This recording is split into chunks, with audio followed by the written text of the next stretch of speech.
Good day everyone, and today I will be performing the laboratory activity, which is the XML parsing. And first is, let me explain first the XML parsing. So XML parsing, or the extensible markup language, is the process of reading an XML document and converting it into a format that a program can manipulate, such as a structured tree of elements. That this allows application to extract, modify, or store data from an XML file. So there are two types of XML parsers, which the DOM and the SOX. DOM is the document object model parser, and SOX is the simple API of XML parser. The DOM, it loads the entire XML file into a memory and represents it as a tree structure. It allows easy navigation and modification of elements. It also suitable for small to medium-sized XML files, but can be memory extensive for large files. While the SOX, or the simple API for XML, it reads XML sequentially and does not load the entire document into memory. It works well for large XML files and cannot modify XML directly. So now let's perform the laboratory exercise. So first is, we need to create the XML file.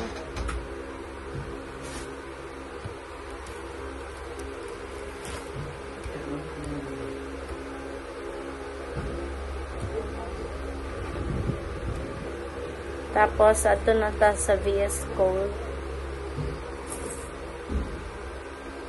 And then, after is, inig-open na to sa ato ang folder, mag-create ta og file nga student.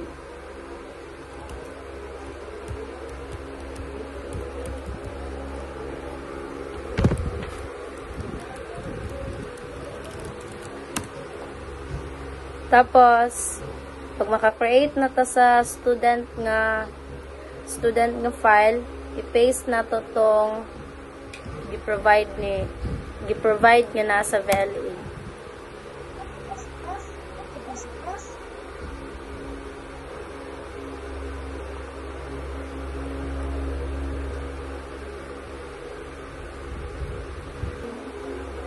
Then another na pod, na siya, no? So, another na pod.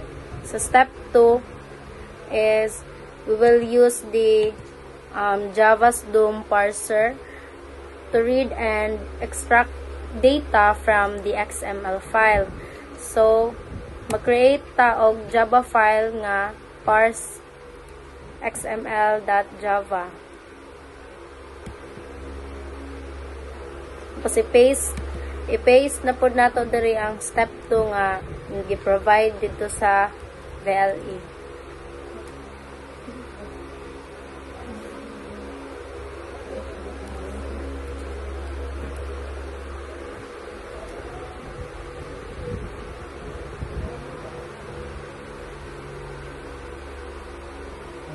Then i-run na to, no?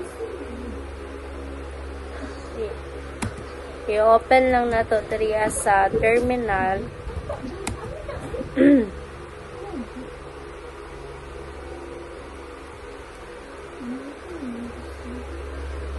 So, na-meet niya ang expected output nga naa dito sa step 3. Then, step 4 is the modifying XML. Mag-add ta og new student. So now, let's add a new student to the XML file and save the changes. So, i-paste sa pod nako, no, ang naa dito sa VLE.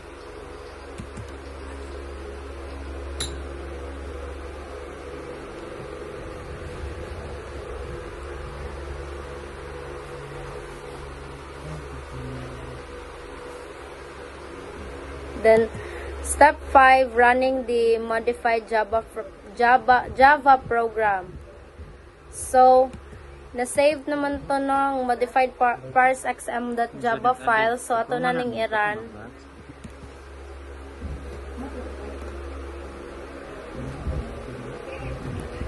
Ato lang gi-compile ang Java C parse xml.java o Java parse xml. Then, i-check the student's updated.xml file. Butangan na to siya na. So, it should now contain a new student. Nana siya student. So, dara. So, based sa atong nakuan na outcome sa ato ang code is natay student list which is kaning natay student ID nga 1001 and then student ID nga 1002. Mao ni siya ang student list. And then natay new student added successfully. Tapos sa expected output nga gi-provide sa VLE is new student, then updated nga student, o ang deleted na student. So, ano na to siya, na-perform na to siya, na atay new student, na atay na-update na student, na atay na-delete nga student, and then, mauna na siya. So, now, i-explain ako ang flow aning code. So, diri sa kinaunhan which is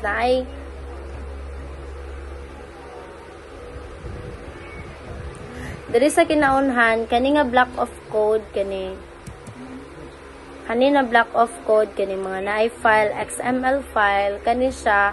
Ang purpose ani niya is mag-load and mo siya ang mag-parse sa XML file nga atong gipanganlan og student updated XML. Then ang object ay kaning new file, kaning file XML file is equal to new file. Mao ni siya ang object sa XML file. Then kaning document builder factory, mo na siya ang nag-create sa instance sa document builder factory para ma-obtain tong parser. And then kaning document builder mo po ni siya ang nag-create sa document builder to parse the XML. Ang katong una is to obtain a parser. And then, kaning ikaduha, kaning walay factory, kaning builder lang, mo na siyang mag-parse sa XML. Then, another is the document doc. Mo na siya ang, it parses the XML file and loads it into a document object. Then, mo na siya. Next is the step 2. Mo na siya add age element and update IDs.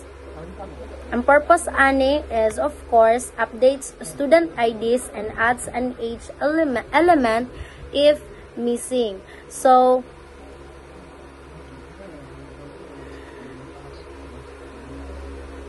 diri ang kaning loops, it gets the name tag and updates IDs based on the name. Then, i-check po niya if ang age element exists. If not, adds it with a predefined value. Ay mo na gayon na mo na mag-update sa ID mag-update sa IDs kaning 1001 and 1002 para kay John o Jane. The next is mo mag-add age element if missing. So mo ni nga mga loops ang gamit.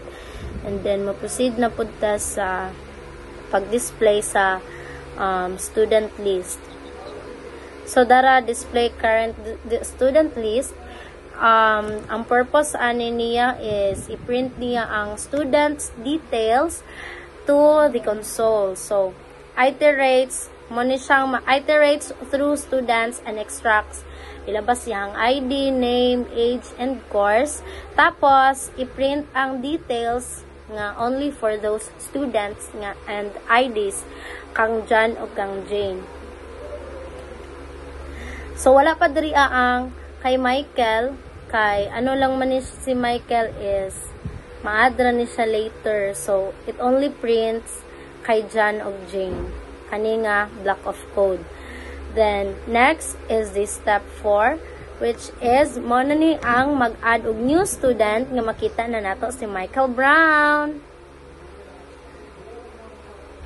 So, ang purpose ani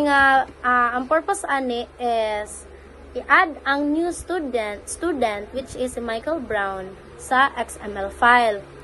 Tapos, first is mag-create ka og new student element.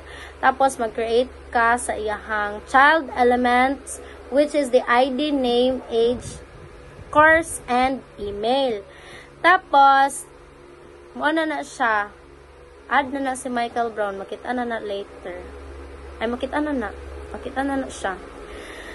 Then, step 5, update Jane Smith ID to 1002.